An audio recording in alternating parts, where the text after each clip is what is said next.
อยากรู้นักว่าใจของเธอทำด้วยอะไร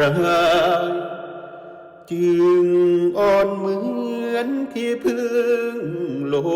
นไฟโอนเอ็นอ่อนไหวเหมือนพายต้องลมคุณสูมหน้ากากคนหวานลมปากถือกับชื่นชมคนกลิ่งกอบเหมือนมะนาวกลมกลมเธอกับนิยมว่าข่าวดีอยากรู้นักหัวใจของเธอเพียง4 ห้องนั้นเหตุไฉนไปแลแบ่งปันให้กับคนนั้นให้กับคนนี้เธอสูมเสน่ห์แม่ค้ารักเร่ขายรูปโลกีหัวอกของฉันเหมือนโดนฝ่ายกี้เพราะฉันเคยมีรักแร่กับเธอฉัน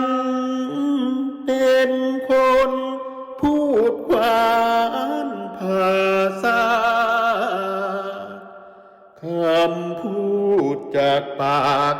มันออกมาจากใจจริงเสมอเห็นเธอควงคนอื่นคิดอยากเอาปืนฆ่าเธออยากจะรู้นักหัวใจของเธอทำด้วยอะไรอยากรู้นัก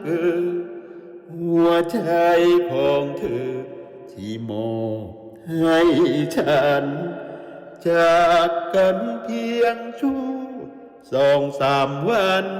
ใหญ่จึงแปลผันหันเปลี่ยนหัวใจเปลี่ยนแขนชายกอดเหมือนนกประหลอดที่ว่าบินไว้เธอโปรดได้คิดสักนิดเป็นไรร่วงโรยลงไปแล้วใครจะมอง